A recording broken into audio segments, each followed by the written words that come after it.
en el año 2015 en la sala SAES del Ministerio de Transportes y Obras Públicas, que se llamó Je suis, I am, yo soy. Armando, ¿estás ahí? Sí, por acá ando. Divino. Bárbaro. Te veo, te veo. La calidad de imagen es pésima, pero bueno. No, no te preocupes, es la luz. Hay veces que hay que adaptarse a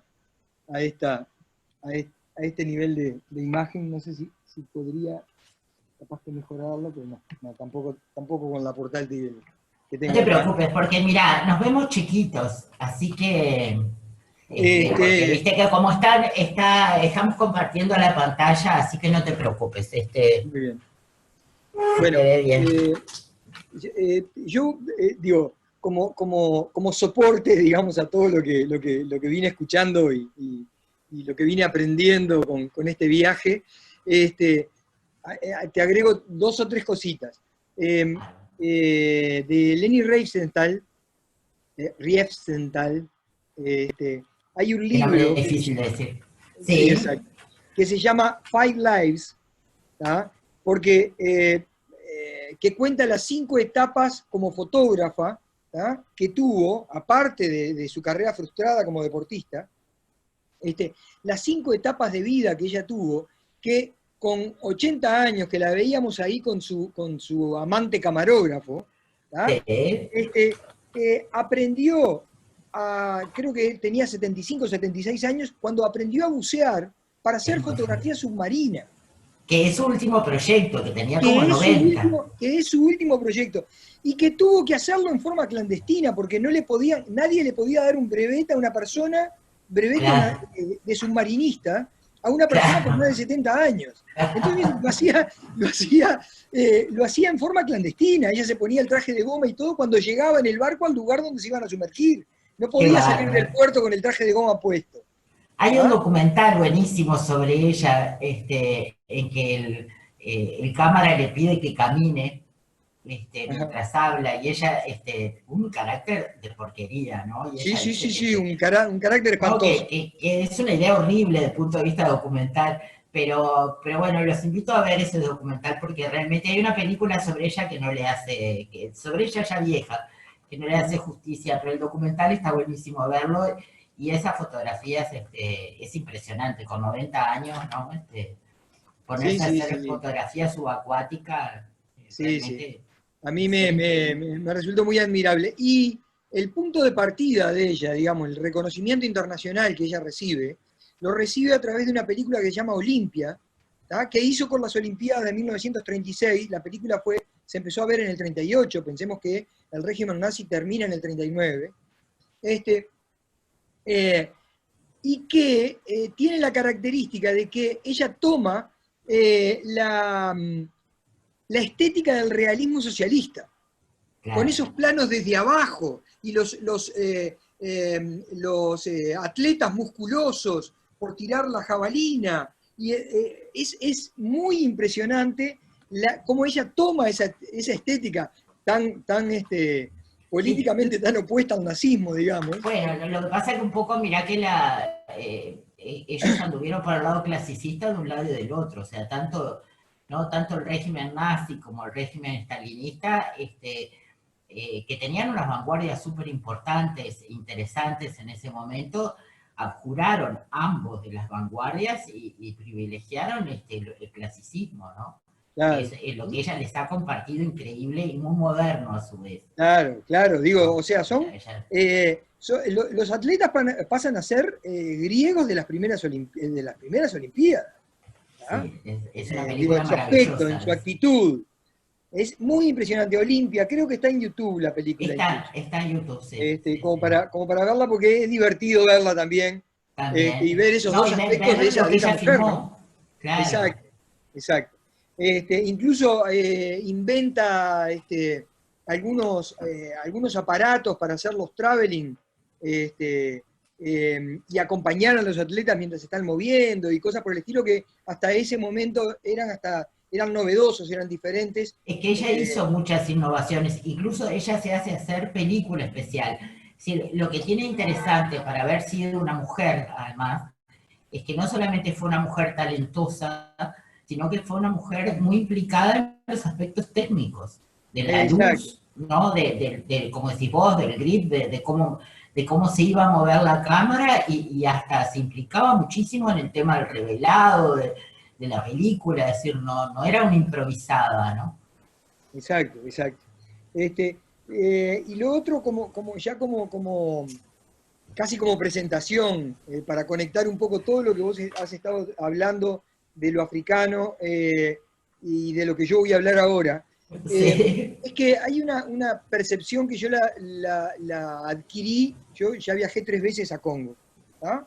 El último viaje lo hice ahora en julio del año pasado y voy a seguir viajando las veces que sea necesario para seguir contando las dos historias que ahora en las que estoy trabajando. Una es Tuliseni, que es lo que vamos a ver ahora, este centro de acogida para mujeres violadas que viven ahí con sus hijos producto de la violación, y cuál es la función de este centro para con estas mujeres. Eh, eh, y es otro proyecto que tengo con un hogar diurno de niños violados, de niños con polio, niños y adolescentes que tienen el fútbol como deporte, ¿tá? Ay, qué Y lo impresionante. practican con sus muletas. ¿Ah? Qué bárbaro. Como único entretenimiento es el fútbol. Entonces se hacen unas pelotas con bolsas de nylon, ¿tá? Y no importa, esa es otra historia Es otra para otro historia. momento. ¿Cómo Exacto. llegaste al Congo? Mirá, yo hice un proyecto acá en Uruguay. Primero te termino ese concepto de enganche, digamos, de una cosa con la otra y Perdón, después sí, sí, arranco con esto. sí. Eh, Buenísimo. y es que África, sobre todo el África negra, tiene un sentido de unidad panafricana, panafricanista. Es usual ver a los muchachos por la calle con camisetas que no tienen el nombre o la bandera de su país, que tienen el diseño de África. Y en Claro. el diseño de África está su bandera, capaz, o está su lengua, pero África, hay un sentido panafricano, que a nosotros los latinoamericanos nos es muy difícil de entender porque no tenemos un sentido panamericano. Es bien ¿Ah? verdad. Ellos, Sí. los muchachos que no han tenido escuela o liceo, andan por la calle con camisetas Claro. con la geografía de África. ¿Ah? Hay un sentido panafricano, a pesar de que hay cientos y cientos de dialectos. En Congo solamente hay 5 idiomas oficiales en el país, 5 Oficiales. idiomas oficiales y 256 dialectos, ¿tá? Que muchas veces lo practica un grupo que son 500 personas y el otro grupo que tiene 1500 del costado habla un dialecto diferente que viene de una raíz diferente que no tiene una palabra de contacto. ¿Ah? Impresionante. Entonces, la complejidad, esa es una complejidad que a nosotros también nos resulta difícil de entender, pero eso del panafricanismo es muy, muy, muy impresionante. ¿Tá? Yo quedé muy, muy choqueado con eso, justamente porque vengo de un continente Claro. en donde Sí, estamos como todos tan separados. disperso. Claro, ¿Ah? claro. Estamos todos dispersos. Cuando tenemos además el único idioma que realmente, separando la Guyana, el único idioma en Sudamérica que realmente se diferencia es el portugués, que tiene una Claro. raíz Muy común con parecida. el español Claro. y que ¿cuánto demoramos en aprender portugués coloquial, digamos? ¿Ah? No para escribir literatura, pero ¿cuánto podemos demorar Que en todos aprender? ¿Y nosotros un poco cuánto? hablamos o Todo, entendemos, ¿no? exactamente. ¿Y cuánto le puede costar a un brasilero aprender español coloquial? Eh, Claro. Relativamente poco. Y Sí, sin sí. embargo, con esas diferencias idiomáticas y de comunicación que pueden llegar a tener los africanos, tienen ese concepto de unidad panafricana. Te cuento cómo llegué por primera vez al Congo, para ir ya al proyecto que nos incumbe acá. Yo llegué al Congo porque tenía la curiosidad de saber qué era lo que hacían los soldados uruguayos en Congo y Haití.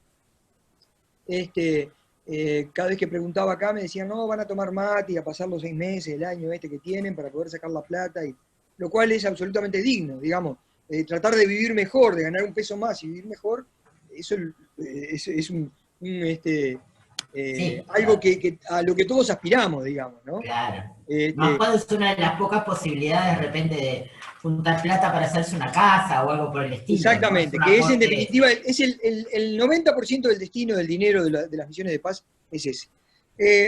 Pero yo no me conformaba con esa, me parecía una respuesta bastante menor, digamos, que fueran a hacer la plancha durante todo ese periodo.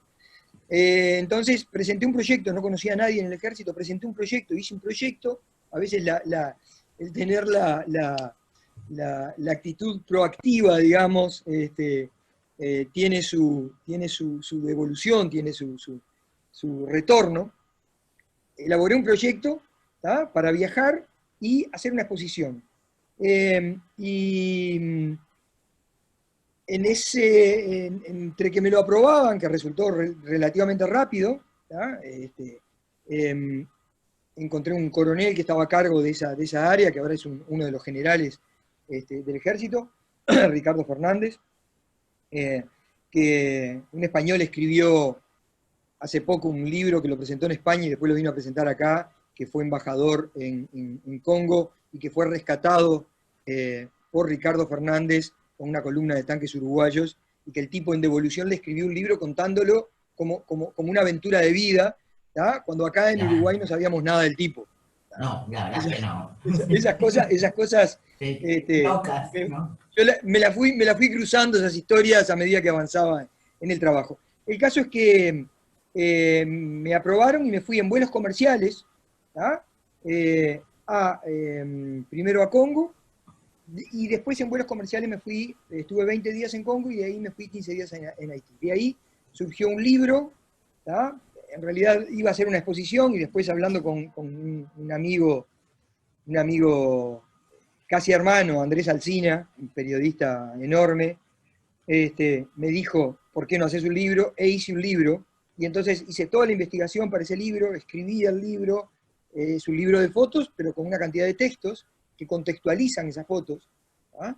Hice toda una investigación histórica sobre los dos países y las condiciones en las cuales llegaron a que Naciones Unidas interviniera a pedido de los gobiernos respectivos en ellos. Y ese libro, bueno, finalmente la exposición se hizo en 2011 en Uruguay, en 2013 estuvo en el Hall de Naciones Unidas. El libro hoy, Más allá del deber, se llama Beyond Our Duty. Lo hice en español y en inglés, y es el único libro en uruguayo que se vende en el Bookshop de Naciones Unidas. Pero bueno, ¡Qué honor! 5 años después, pero esa es otra historia para otro momento. 5 años después, y ahora voy a lo que sí nos atañe a nosotros, fui a dos amigos que ya habían estado muy vinculados a Congo, Julio Alonso, un periodista español, periodista y cooperante español, es más cooperante que periodista a esta altura del partido, y Álvaro Carballo, el periodista uruguayo de TNU, que tiene varios programas en TNU, uno de entrevistas, y después participa en 2 programas más. Me invitaron porque había un evento que se estaba concretando, ¿ah? Estaban viniendo de unas zonas en selva donde Uruguay estaba trabajando. Uruguay había sido desplegado por Naciones Unidas en esos lugares porque había conflictos. Alrededor de los campamentos de Uruguay siempre se arman gente desplazada, ¿tá?, que arma sus propios campamentos como forma de estar segura, digamos, de tener seguridad. Unos oficiales se dieron cuenta de que habían cientos de niños en esos campos de refugiados, en esos 2 campos de refugiados, en donde esos niños y niñas quedaban sin escuela, ¿tá?, por el tiempo que duraba el conflicto. Entonces crearon escuelas de fútbol, escuelas de baby fútbol. Y en esas escuelas de baby fútbol, primero integraron en el mismo equipo las etnias, ¿ah?, cosa que es muy raro. Claro. Entonces, en los primeros días que convocaron a los gurises, empezaron a mezclar las etnias. ¿Ah? Etnias como Hutus y Tutsis, que están Totalmente históricamente, exactamente, que vienen de la guerra de Ruanda, ¿tá?, y de todo ese conflicto de Ruanda. Hoy tú nombrabas Ruanda por la Bauhaus africana que se está construyendo en Ruanda. Ruanda se nutre, ¿tá? Ruanda es un país rico, es un país que el centro de África, el centro de Ruanda, es más moderno que el centro de Montevideo, para que tengan una idea, ¿no? Tiene semáforos inteligentes en las esquinas, por ejemplo. Wow. Este, y se nutre, en realidad, lo que hace es procesar el mineral que viene de mano de obra semiesclava de Congo, ¿tá? Lo procesan en Ruanda y lo venden en forma lícita, después de procesado, ¿tá? El mineral se llama coltan y de ahí se saca el tantalio, que es un metal que se utiliza en nuestros celulares, en nuestros televisores, es un condensador que funciona a altísimas temperaturas y que es esencial para los celulares, para los monitores como este con el que estoy hablando yo, o los televisores planos. Y gracias a eso es rico Ruanda, y gracias a eso se puede tomar, es un país pacificado, que se puede tomar como base para hacer algo como esta Bauhaus africana. Pero bueno, volviendo a mi historia. Me invitan porque en estas escuelitas que después de unir las etnias exigieron que las niñas integraran los equipos. En África, en las zonas rurales, sobre todo de África, por lo menos en los países que yo he estado, la mujer tiene un papel absolutamente marginal. La mujer desde los niños, desde los 6, 7 años, empieza a cargar a sus hermanitos bebés en la espalda y a hacer las tareas de la casa con 6, 7 años con el hermano cargado de la espalda.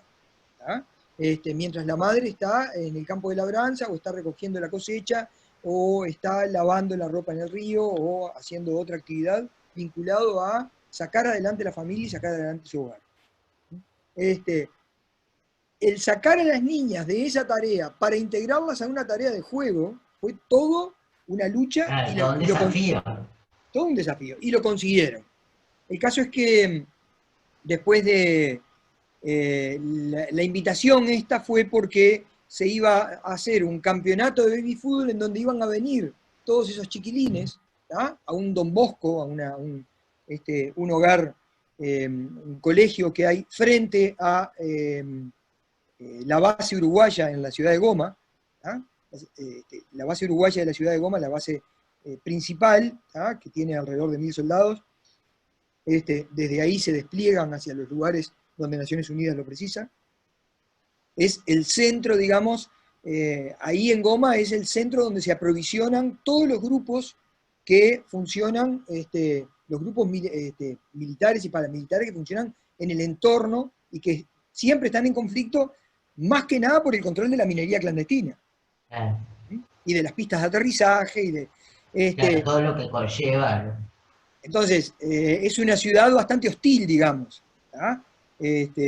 porque el negocio de Goma consiste en aprovisionar con alimentos, combustible, armas, municiones, a todos esos grupos armados del entorno. Ese es el gran negocio de la ciudad de Goma, donde está instalado Uruguay en este momento. Frente hay un colegio gigantesco, un colegio que tiene una obra social enorme y preciosa, que es Don Bosco, un Don Bosco similar al Don Bosco que nosotros tenemos acá, y ahí se iba a realizar ese campeonato de baby fútbol.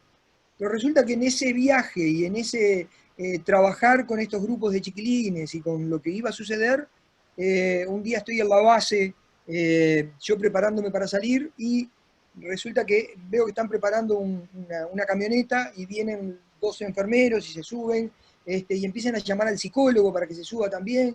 Entonces les pregunto, ¿a dónde van? Y empiezan a subir bolsas con comida y con cosas para llevar. ¿A dónde van? No, vamos a un centro que le pidieron ayuda al coronel, centro Tuliceni, un centro que se abrió hace relativamente poco. Sí, ¿de qué es? Es de mujeres violadas. Agarré al coronel, le dije, coronel, yo voy en este viaje. Sí, no hay problema, suba. Allá me fui, y ahí empezó mi vínculo en este segundo viaje con el centro Tuliceni. Era un centro pequeño, ahora volví al centro Tuliceni y es mucho más grande, por suerte, y ya son mucho más autónomas todavía de lo que eran cuando yo fui. Y está dirigido por una monja, una Colombiana. una monja colombiana, ¿tá? Una monja colombiana que esa monja colombiana, ¿tá? Me empezó a contar anécdotas de su vida y me contó que cuando tenía 5 años, que el primer gesto solidario que ella recuerda de sí misma, fue que cuando tenía un día tenía 5 años y venía con sus hermanos de la escuela y vio a un niño que no tenía zapatos y se sacó los zapatos y se los puso al niño a la casa. ¿Tá? Esa monja, es una monja misionera. La hermana Georgette. La hermana Georgette Posadas. Y bueno, llegué al hogar, en ese momento habían 12 mujeres, ¿tá? 12 mujeres que habían sido violadas en campos de desplazados. ¿Tá? Muchas veces, cuando hay un conflicto en una zona, Naciones Unidas lo que hace es desplazar a la población civil de ese lugar, crea un campo de desplazados, con comida, agua, servicios, ¿ah? Carpas, fundamentalmente carpas. Crea un campo de desplazados y en ese campo de desplazados aloja a las personas. Cuando termina el conflicto en la zona, Naciones Unidas no tiene recursos ilimitados. Entonces les dice, bueno, ya terminó el conflicto, ya hace varias semanas que no hay conflicto, los devolvemos. Y hay gente que quiere volver a sus casas y otras que dicen, no, esa zona vive en conflicto, yo no quiero más conflicto, yo me quedo acá. Y entonces se quedan en esos campos de desplazados, y en esos campos de desplazados, sin control, muchas veces hay violaciones, muchas veces hay niños que quedan abandonados, porque sus padres mueren, nadie sabe que sus padres murieron o fueron asesinados o lo que fuere, y quedan como si fueran perros en ese campo de desplazados que cada tanto alguien levanta y le da de comer o levanta y lo mete en una carpa cuando llega la noche, una zona muy fría. Y entonces Georgette crea este centro, junta a estas 12 mujeres, algunas son de campos de desplazados, otras vienen, son derivadas desde un hospital, un hospital. Claro, porque parte del drama de estas mujeres, además de la violación, es el problema de que son expulsadas y rechazadas ellas y sus hijos por sus Exactamente, propias familias. O sea, exactamente, ¿no? exactamente. Es el caso de una de las muchachas que yo te envié la foto, que ¿Querés que nos empiece a mostrar y vas era una acordando? universitaria. Ahora la mostramos, ahora vamos a la Ah, foto. bárbaro. Y entonces, ¿cuáles las metas que se establece Georgette, sobre todo para estas mujeres? Es 3 cosas fundamentales. Primero, que recuperen su alegría de ser mujeres, que recuperen su orgullo de ser mujeres. Si hay una cosa que la violación, muchas de ellas pasaron por violaciones masivas, fueron tomadas de esclavas por un grupo armado, las encadenaban, entonces los soldados cuando volvían de hacer lo que estaban haciendo, las violaban y seguían con lo suyo, le tiraron un plato de comida y seguían con lo suyo. Y así estuvieron durante meses a veces, hasta que eran abandonadas o rescatadas por otro grupo. A veces. Entonces, primero, recuperar su orgullo de ser mujer. Segundo, aceptar al hijo producto de la violación, que ya llegó. Cuando Georgette las encuentra, ellas ya tuvieron su hijo. No hay caminos alternativos ahí.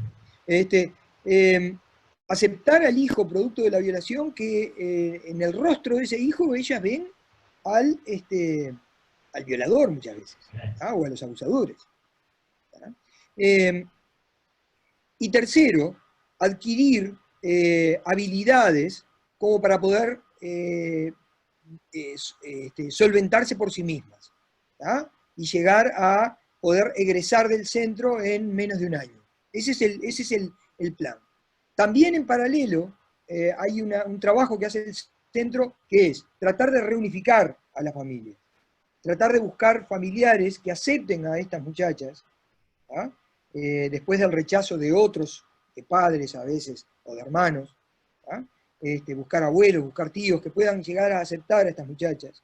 ¿Mm? Y también con los niños huérfanos de guerra, entrar a hacer una investigación hacia atrás, ¿ah? Para ver si localizan familia de estos niños para reinsertarlos en un grupo familiar. Ahora cuando yo fui de nuevo, lo que sucedía era que yo entrevisté a aquellas muchachas que yo había entrevistado 5 años antes y fotografiado 5 años antes. Algunas de ellas se habían encausado, ¿ah? Había un caso de aquellas 12, Georgette le había perdido el rastro por lo menos a 5 de ellas. Había una que se había dedicado a la prostitución. Pero yo entrevisté a 4 muchachas, ¿ah? Que Georgette las localizó nuevamente, que habían reencauzado su vida y que habían encontrado caminos de felicidad, digamos, gracias justamente a ese trabajo que el mismo centro había hecho con ellos. Yo tenía 2 formas, cuando volví con ese material, ¿ah? Que era el material que me interesaba, ya me había desinteresado del campeonato de baby fútbol, a pesar que trabajé y entregué fotos sobre ese trabajo, que era fue el gancho. De nuevo, esa segunda vez me volví a financiar yo. ¿Ah? Gasté $2.500 en pasajes, me volví a financiar yo. La primera vez también, pero dio su rédito porque aparecieron viáticos para hacer el trabajo que yo hice. Incluso sobró algún dólar de todo aquello como para ese trabajo.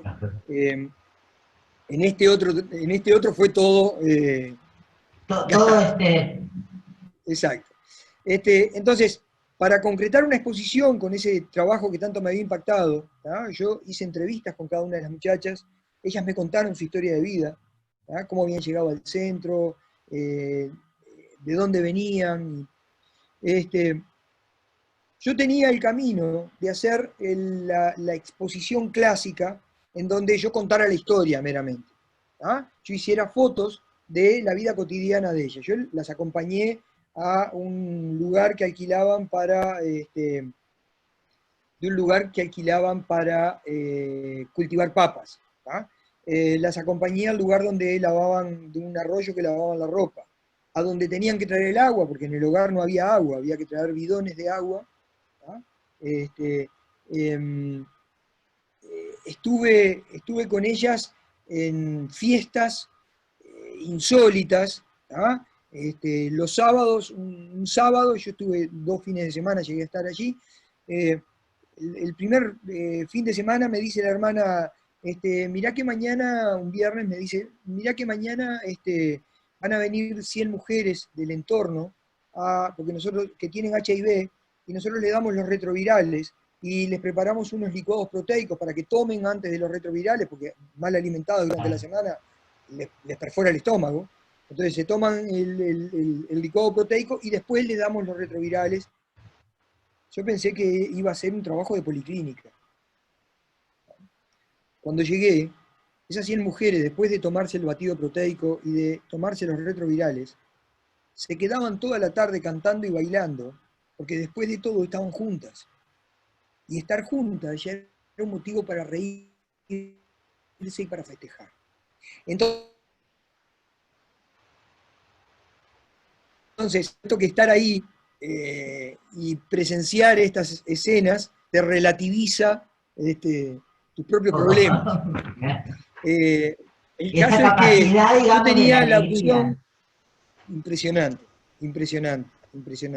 Yo no podía creer, estaba entre estar conmovido y con los ojos llenos de lágrimas, de pura conmoción, ¿no? de pura placer de estar en ese lugar y de ser aceptado en ese lugar.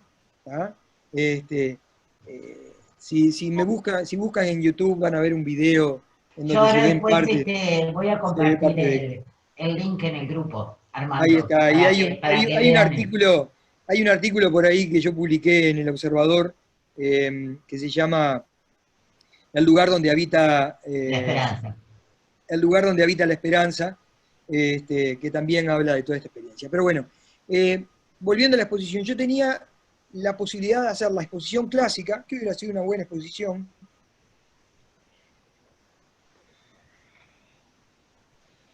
para mucho más a rescatar las historias que estas muchachas me habían dado y a mostrarlas a ellas en retratos con sus hijos. Y me decidí por esta segunda opción combinada. ¿Ah?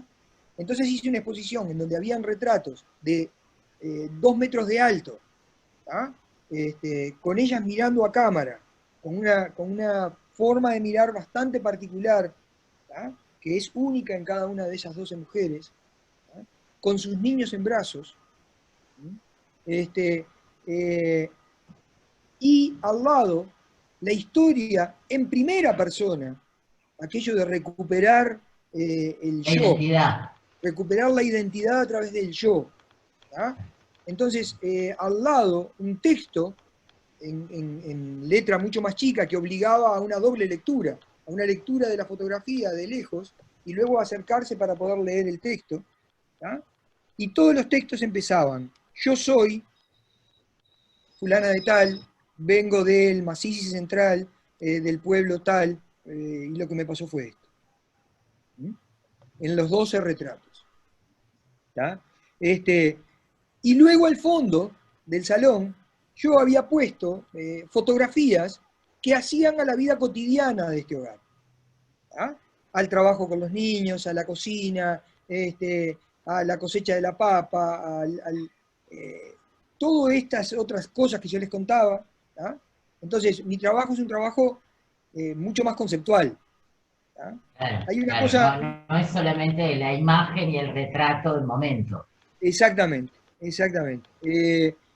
Hay una cosa que yo creo que marca la fotografía y que tiene necesariamente que marcar la fotografía hasta la fotografía documental más directa, digamos, que podemos lograr en estos momentos. En estos momentos hay mucha gente sacando fotos y mucha gente queriendo contar historias. ¿Tá? Pero yo creo que hoy más que nunca nosotros tenemos que agregarle a esa historia un sentido poético, un sentido de estética fuerte, de energía, ¿tá? Que vaya más allá de la estricta historia que podemos contar. Muchos pueden contar historias.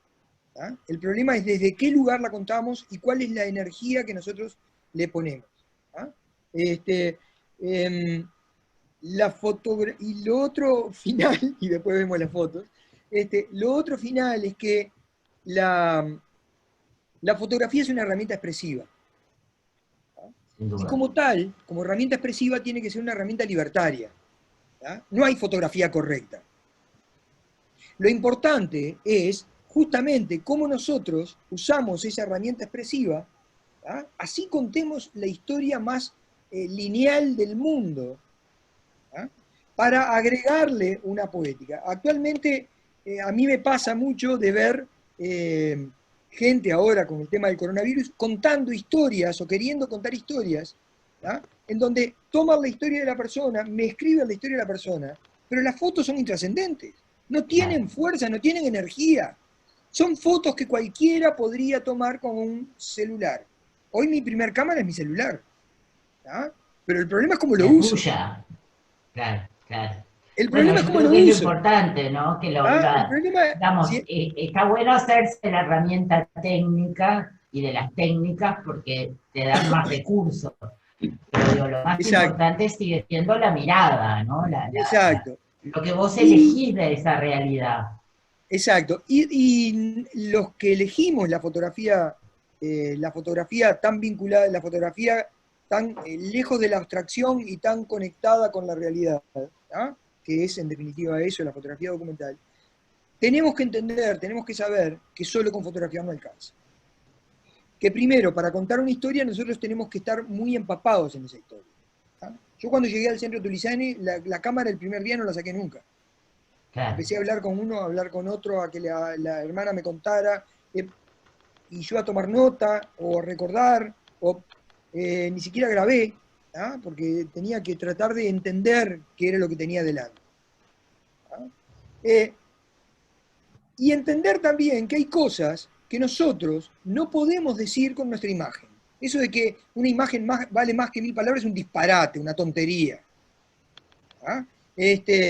Nosotros necesitamos usar todas las herramientas que están a nuestro alcance y tenemos que tratar de desarrollar todas esas herramientas, los que documentamos, ¿ah? Para contar la historia. Y para mí la palabra es fundamental. Entonces, poder entender y poder escribir, ¿tá? Resumir también en palabras, ¿tá? Sabiendo que lo importante es la foto, pero que esa segunda lectura es importantísima para respaldar Claro, nuestra porque le va a foto. dar otra profundidad a la imagen, Exactamente, ¿no? Digo, si exactamente. no, digo, creo que sin todo este saber, tus fotografías, estos retratos que vamos a ver, tienen mucha fuerza. Pero digo, yo tuve la suerte de ver claro, hay un dato muy importante que vos decías, ¿no? Del tamaño en que reprodujiste las fotos. Entonces tengo el recuerdo en una sala grande de cómo pesaba ese tamaño, ¿no? En la experiencia. Es bien distinta si hubieras dejado la fotografía sola que ese otro retrato en primera, ¿no? Escrito en primera persona de estas mujeres. Digo, Sí, creo que la experiencia como espectadora es bien distinta, ¿no? Se necesitaba la palabra, o sea, no son retratos de chicas con hijos, son, y en ¿no? El este retrato de retrato, todo un proceso, exacto, es ¿no? cierto. Reconstrucción de alguna forma. Yo además tuve una picardía en todo esto. La forma en que yo las hago mirar, ¿ah? La forma en que ellas posan para mí, que también hay una cierta guía en cuanto a la postural, ¿no? A la postura, este, eh, y los tamaños tienen que ver con aquello de la pintura clásica, en donde los personajes parecían que me seguían por la sala. ¿Ah? Yo quise buscar eso, busqué eso a propósito. ¿Ah? En la altura que yo colgué la foto, del tamaño que puse la foto y Claro. en la actitud de las muchachas, yo busqué esa mirada frontal, ¿ah? Que llevara a que tú te movías en la sala y seguías mirando el retrato y parecía Claro. que la persona Te estaba seguía girando la mirando. cabeza mirándote a vos. Claro. ¿Ah? Que eso es de la pintura más clásica, digamos, del retrato más clásico, ese, Sí, sí, ese ese recurso tan... recurso, pero bueno, es muy efectivo, ¿no? Sí, Digamos, totalmente. como espectador en una sala y por eso decía lo del tamaño. Bueno, Exacto. Armando, millón de gracias y voy a pasar voy a Bien. mostrar las fotos porque sé que estamos en la hora del informativo y hay mucha gente que viste que en esta época depende del informativo, Sí, sí, así cómo que no. muchas Yo también. gracias. Por favor, al Bueno, contrario, les agradezco a ustedes, a todas las que participaron, la paciencia, y a vos, ni que hablar por la invitación. Fue un privilegio realmente estar acá. lamento esto que nos quedamos un poquito apurados porque, bueno, pero de Todo cualquier bien. manera yo voy a postear en el grupo el link a este documental que me parece que está buenísimo que se vea y las notas también del observador que cuentan un poco más sobre este proyecto y el otro que vos hablaste de las mujeres y hay otras fotos. Así que comparto estas y Justin y Yara Edwige, Jacques,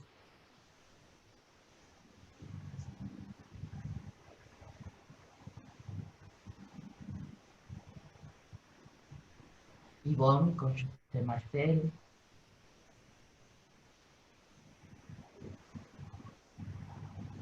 y Esther Esther es un caso que yo recuerdo que me, Que la mirada.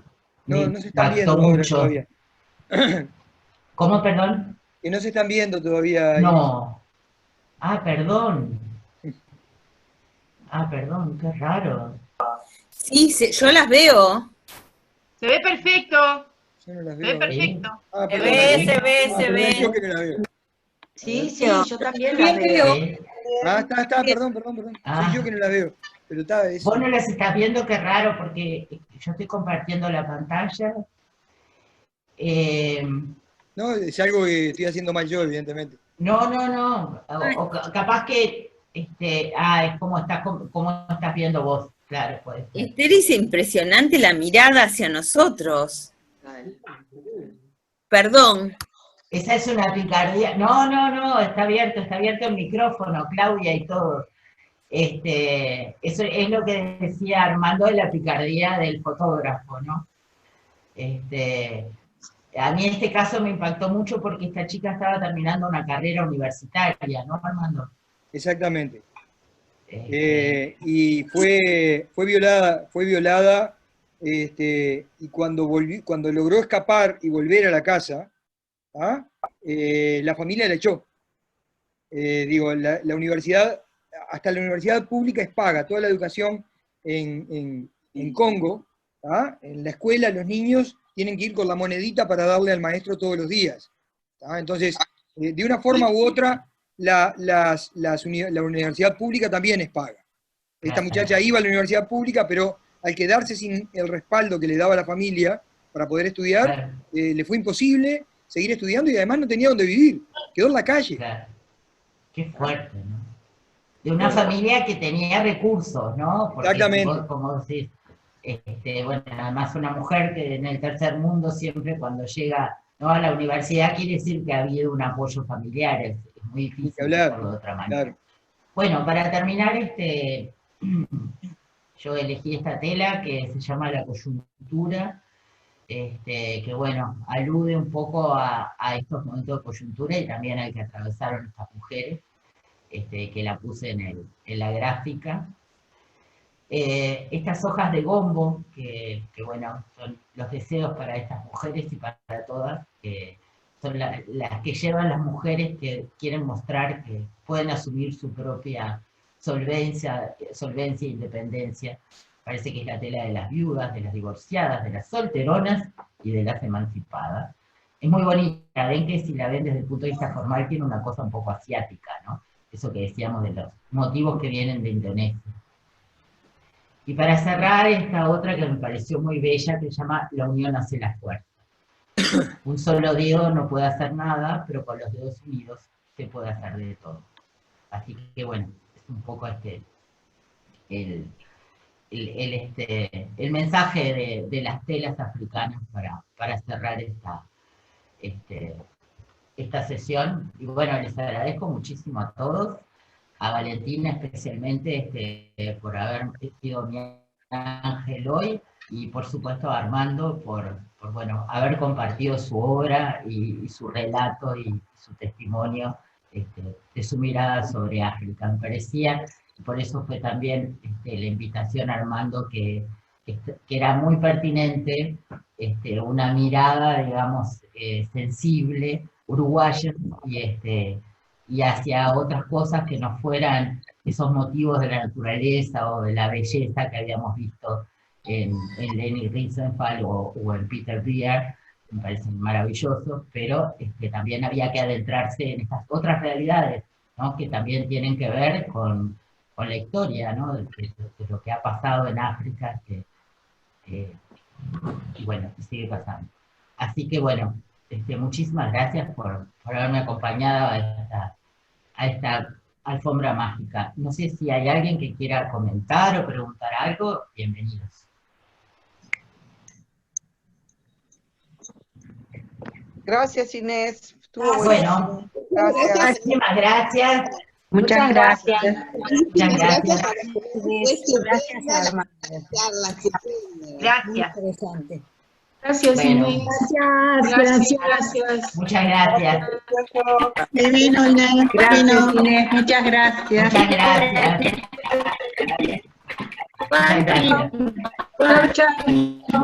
Muchas gracias. Gracias. Nos vemos el sábado, gracias. Gracias Armando también. Buenísimo.